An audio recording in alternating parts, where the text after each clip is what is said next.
پیارے کالے صفر، میں نے تمہارے بارے میں یہ بات نہیں کی۔ عمران صاحب، ریفریشر کورس کے انعقاد کا حکم تو آپ ہی دیتے ہیں۔ ہاں کالے صفر، صرف اپنے ممبران کے لیے، باقی محکموں کے لیے نہیں۔ عمران صاحب، ہمارے ممبران اب اتنے تجربہ کار اور اپنی فیلڈ کے ایکسپرٹ ہو چکے ہیں کہ انہیں ریفریشر کورس کی ضرورت نہیں، پھر بھی آپ ان کے لیے ایسے کورسز کا انعقاد کرا دیتے ہیں۔ ہاں، جب فراغت بڑھ جائے تو پھر ایسے کورس ضروری ہو جاتے ہیں، ورنہ ممبران کی صلاحیتوں کو زنگ بھی لگ سکتا ہے۔ اور تمہیں معلوم ہوگا کہ فراغت بوریت کو جنم دیتی ہے اور بوریت انسان کو ناکارہ کر دیتی ہے۔ عمران صاحب، سائنس میگزین کے پچھلے شمارے میں آپ کا جو مضمون شائع ہوا تھا، اسے تو دنیا بھر میں خوب پذیرائی ملی ہے۔ بلیک زیرو نے ایک بار پھر باتوں کا موضوع بدلتے ہوئے کہا، اچھا، تمہیں کیسے معلوم ہوا؟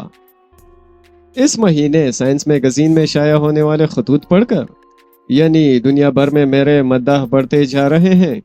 جی ہاں عمران صاحب، اب آپ سائنس میگزین انٹرنیشنل کی ضرورت بن چکے ہیں۔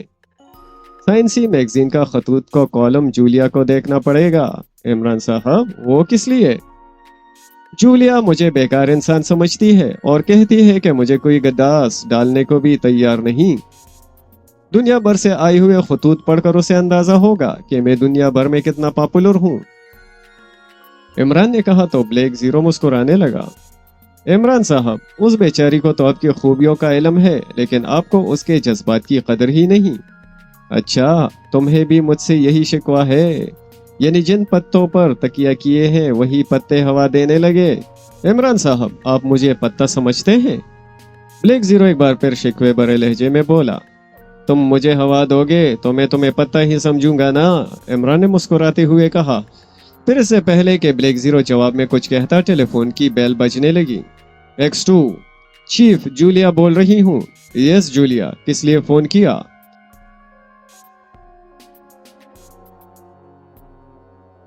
چیف، ٹیم بہت دنوں سے فارغ ہے اور ان دنوں پاکیشیا کے بلند ترین پہاڑی مقام پر پولو میلہ لگا ہوا ہے۔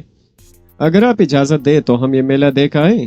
دوسری طرف سے جولیا نے مؤدبانہ لہجے میں کہا۔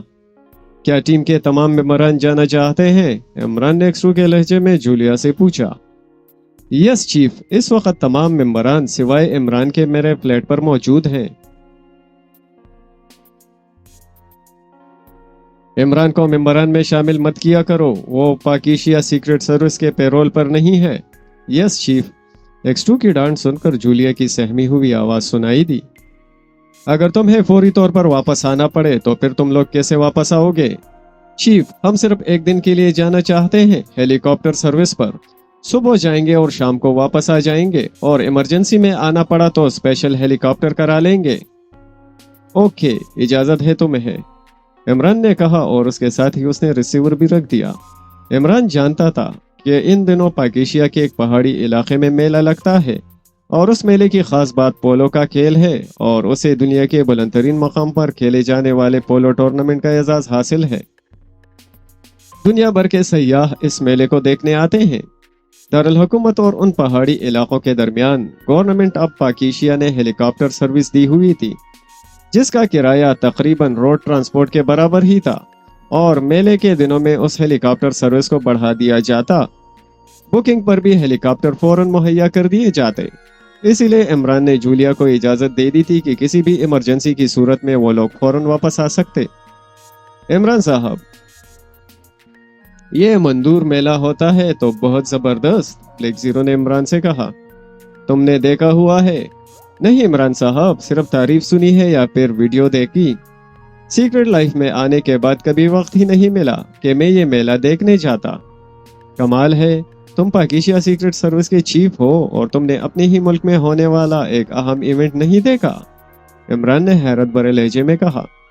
یس عمران صاحب، یا تو کبھی خیال نہیں آیا یا پھر ایسے موقع پر ٹیم مصروف ہوتی ہے۔ آج کل فراغت ہے اور تمہیں خیال بھی آ گیا، لہٰذا تم جا سکتے ہو۔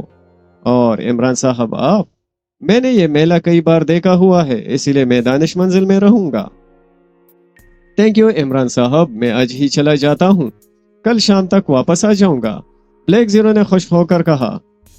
عمران نے اس بات میں سر ہلایا تو بلیک زیرو اپنی کرسی سے اٹھا تاکہ ڈریسنگ روم میں جا کر لباس بدلے اور میک اپ بھی کر لے۔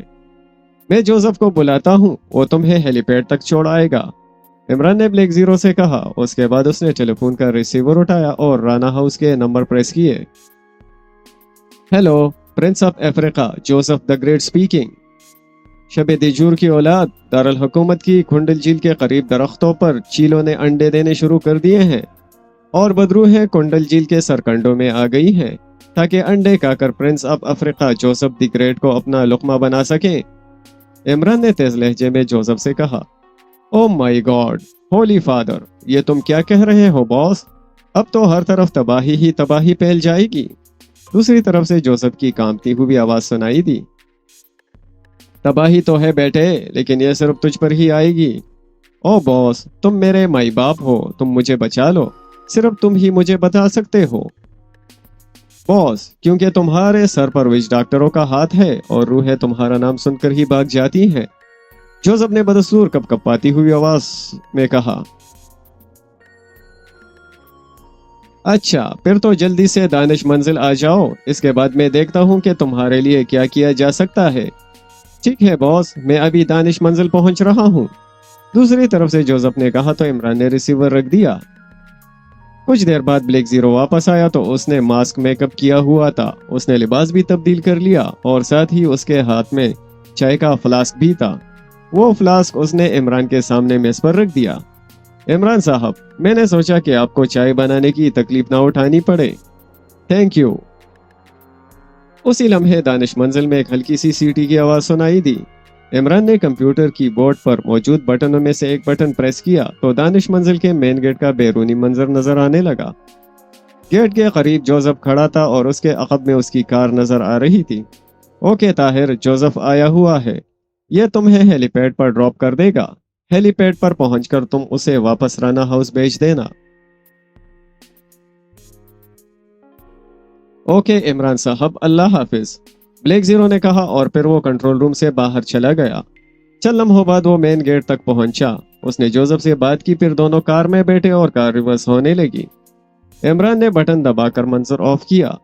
جیسے ہی اس نے مین گیٹ کا منظر آف کیا، اس کے سیل فون کی گھنٹی بجنے لگی۔ اس کا سیل فون سیٹ میز پر رکھا ہوا تھا۔ اس نے سیٹ اٹھا کر دیکھا، اس پر جولیا کا نام فلیش ہو رہا تھا۔